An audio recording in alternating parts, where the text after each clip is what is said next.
हरे कृष्णा।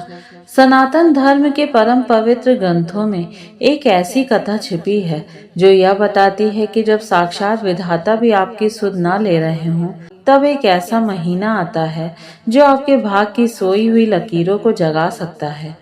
लेकिन क्या हो अगर साक्षात काल के समान तेजस्वी ऋषि आपको साक्षात नारायण से मिलने का मार्ग बताएं और आप अपने अहंकार या ज्ञानवश उस मार्ग को ठुकरा दें। आज हम श्रवण करने जा रहे हैं पुरुषोत्तम मास महात्म्य का 10वां अध्याय। एक ऐसा अध्याय जहां करुणा और क्रोध के प्रतिमूर्ति महर्षि दुर्वासा ने उस अत्यंत दुखी रूपवती लेकिन भाग्यहीन कन्या को एक ऐसा गुप्त रहस्य बताया जिसे जानकर साक्षात इंद्र भी अपना ऐश्वर्य पा लेते हैं। मगर उस कन्या ने क्या भूल की और क्यों महर्षि दुर्वासा जैसा परम क्रोधी ऋषि भी उसे श्राप न देकर मौन रह गया। कथा के इस भाग को अंत तक बड़े ध्यान से सुनिएगा, क्योंकि आज की कथा में आपके जीवन के संकटों से निकलने का भी एक बहुत बड़ा गुप्त रहस्य छुपा है। प्रेम से बोलिए भगवान पुरुषोत्तम की जय। भक्तों, पिछले अध्याय में हमने सुना कि कैसे वह अनाथ कन्या, जिसके पिता मेधावी ऋषि स्वर्ग से धार चुके थे, वन में अकेली तड़प रही थी। तभी वहां सूर्य के समान देदीप्यमान महर्षि दुर्वासा का आगमन हुआ। कन्या ने रोते हुए अपने अकेलेपन, अपने अभागे जीवन और विवाह न होने के दुख को ऋषि के चरणों में रख दिया। अब आगे जब उस परम दुखी कन्या ने अत्यंत विलाप करते हुए महर्षि दुर्वासा के सामने अपना हृदय खोलकर रख दिया, तो महर्षि दुर्वासा का कठोर हृदय भी पसीज गया। दुर्वासा ऋषि वैसे तो अपने क्रोध के लिए विख्यात है, परंतु उनके भीतर साधुता और करुणा का अगाध सागर भी बहता है। ऋषि ने अपनी दिव्य दृष्टि से कन्या के भूत, भविष्य और वर्तमान को देखा। उन्होंने कुछ क्षण विचार किया और फिर अत्यंत कोमल वाणी में कहा, हे पुत्री, शोक मत कर। इस संसार में ऐसा कोई संकट नहीं जिसका निवारण नारायण की कृपा से न हो सके। मैं तुझे एक अत्यंत गुप्त, परम कल्याणकारी और दुर्लभ उपाय बताता हूँ। ध्यान से सुन। आज से ठीक 3 मास के भीतर ही पुरुषोत्तम मास आने वाला है। यह मास साधारण मास नहीं है, यह सभी मासों का राजा है, साक्षात नारायण का स्वरूप है। महर्षि दुर्वासा उस कन्या को समझाने लगे कि हे कल्याणी, इस पुरुषोत्तम मास में किया गया एक छोटा सा सत्कर्म भी अनंत गुना फल देता है। यदि कोई मनुष्य इस मास में केवल एक बार भी किसी पवित्र तीर्थ में जाकर निष्काम भाव से स्नान कर लेता है, तो उसे उतना पुण्य मिलता है जितना हजारों वर्षों तक गंगा के किनारे कठोर तपस्या करने से भी नहीं मिलता। इस मास में किया गया दान, जप, व्रत और भगवान श्री कृष्ण की प्रसन्नता के लिए जलाया गया एक दीप भी मनुष्य को सीधे गोलोक धाम की प्राप्ति कराता है। यह महीना साक्षात जगत के पालनहार को अत्यंत प्रिय है। महर्षि दुर्वासा ने उस कन्या के सामने अपने जीवन का वो सत्य रख दिया जिसे बताने में बड़े बड़े ज्ञानियों को भी संकोच हो। ऋषि ने कहा, हे कन्या, तू इस मास की शक्ति को साधारण मत समझ। स्वयं मेरे जीवन पर जब काल का संकट आया था, तब इसी पुरुषोत्तम मास के प्रभाव ने मुझे जीवन दान दिया था। दुर्वासा ऋषि ने उस कन्या को याद दिलाया कि किस प्रकार एक बार क्रोध के वश में आकर उन्होंने परम भक्त राजा अम्बरीश को भस्म करने के लिए कृत्य राक्षसी उत्पन्न की थी। राजा अम्बरीश तो शांत खड़े रहे, लेकिन भक्तों की रक्षा करने वाले भगवान विष्णु का सुदर्शन चक्र प्रकट हो गया। उस सुदर्शन चक्र ने कृत्य को तो क्षण भर में भस्म कर दिया और फिर वह चक्र साक्षात काल बनकर मेरे पीछे पड़ गया। मैं अपनी जान बचाने के लिए तीनों लोकों में भटका, ब्रह्मा जी के पास गया, महादेव के पास गया, यहाँ तक कि वैकुंठ में नारायण के चरणों में भी गिरा, परंतु सुदर्शन की ज्वाला से मुझे कोई नहीं बचा सका।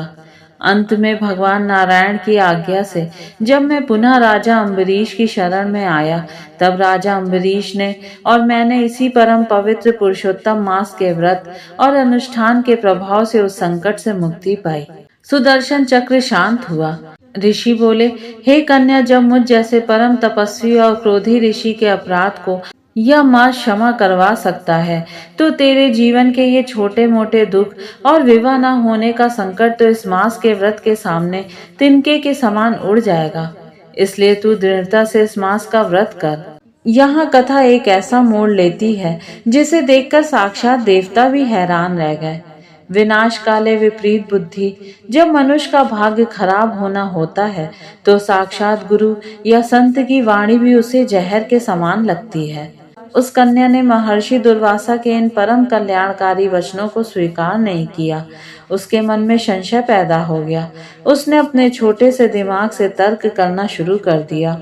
उसने महर्षि की ओर देखा और तिरस्कार के भाव से कहा, हे मुनिवर, आप मुझे किस मास की महिमा बता रहे हैं? कार्तिक का महीना साक्षात नारायण का स्वरूप माना जाता है। वैशाख मास में दान का बड़ा महत्व है। माघ मास भी परम पवित्र है। इन बड़े बड़े और सुंदर महीनों को छोड़कर आप मुझे उस मलमास की पूजा करने को कह रहे हैं जिसे समाज में अपवित्र माना जाता है, जो वेदों और ज्योतिषों के गणना से बाहर का अधिक मास है। भला वह मलमास मेरे दुखों को कैसे दूर कर सकता है? मैं आपकी इस बात से सहमत नहीं हूँ। उस कन्या ने पुरुषोत्तम मास की दिव्य महिमा को समझने के बजाय उसे मलमास कहकर उसका घोर तिरस्कार कर दिया।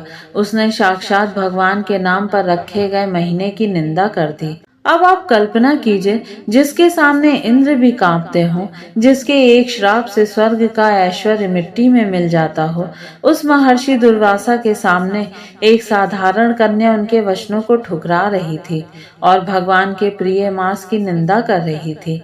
यह सुनते ही महर्षि दुर्वासा के भीतर क्रोध की अग्नि भड़क उठी। उनके नेत्र साक्षात सावन के सूर्य की तरह लाल हो गए। उनकी भ्रुकुटियां तन गईं। ऐसा लगा कि अभी ऋषि अपने कमंडल से जल निकालेंगे और उस कन्या को वहीं भस्म कर देंगे। पूरी प्रकृति स्तब्ध हो गई। यहाँ ऋषि की करुणा की जीत हुई। महर्षि ने विचार किया कि यह कन्या अनाथ है। एकांत में रहने के कारण इसका मानसिक संतुलन डगमगा गया है और यह अज्ञान के घोर अंधकार में जी रही है। इसे सही और गलत की समझ नहीं है, इसलिए उन्होंने अपने क्रोध को पी लिया। उन्होंने उसे कोई भयानक श्राप नहीं दिया। ऋषि ने अपनी गंभीर भरी आवाज में केवल इतना कहा, हे अभागी कन्या, तूने अपने अज्ञान के कारण साक्षात नारायण के प्रिय पुरुषोत्तम मास का अनादर किया है, संतों के वचनों पर अविश्वास किया है।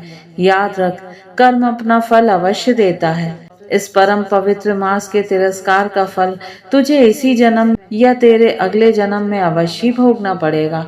ईश्वरीय विधान को कोई बदल नहीं सकता। यह कहकर महर्षि दुर्वासा क्षण भर भी वहां नहीं रुके। वे आकाश मार्ग से तीव्र गति से वहां से प्रस्थान कर गए। ऋषि के जाते ही चमत्कारिक रूप से उस कन्या के शरीर का दिव्य तेज धीरे धीरे कम होने लगा। उसका जो रूप और सौभाग्य था वह क्षीण होने लगा। जब हवाएं ठंडी हुई और सन्नाटा छाया, तब उस कन्या के मन में विचार आया, क्या मैंने कोई बड़ी भूल कर दी? क्या मुझे मुनि की बात मान लेनी चाहिए थी? लेकिन भक्तों, जब मति मारी जाती है तो इंसान अपनी जिद पर अड़ा रहता है। उसने पुरुषोत्तम मास के सरल और सुलभ मार्ग को तो त्याग दिया था। अब उसने अपने मन में एक अलग मार्ग चुना। उसने निश्चय किया कि कोई बात नहीं, यदि मलमास श्रेष्ठ नहीं है तो मैं देवादिदेव महादेव की शरण में जाऊंगी। मैं भगवान शिव की ऐसी कठोर तपस्या करूंगी कि स्वयं भोलेनाथ को धरती पर आकर मुझे मनचाहा वरदान देना ही पड़ेगा। और इस प्रकार भगवान पुरुषोत्तम की परम पावन महिमा को लांघकर वह कन्या अपने ही अहंकार और हठ के मार्ग पर चल पड़ी। अब इसके आगे क्या हुआ? क्या महादेव ने उस कन्या की तपस्या को स्वीकार किया या पुरुषोत्तम मास के अपमान का फल उसे अगले जन्म में भुगतना पड़ा? यह सब हम जानेंगे अगले अध्याय यानी एकादश अध्याय की कथा में।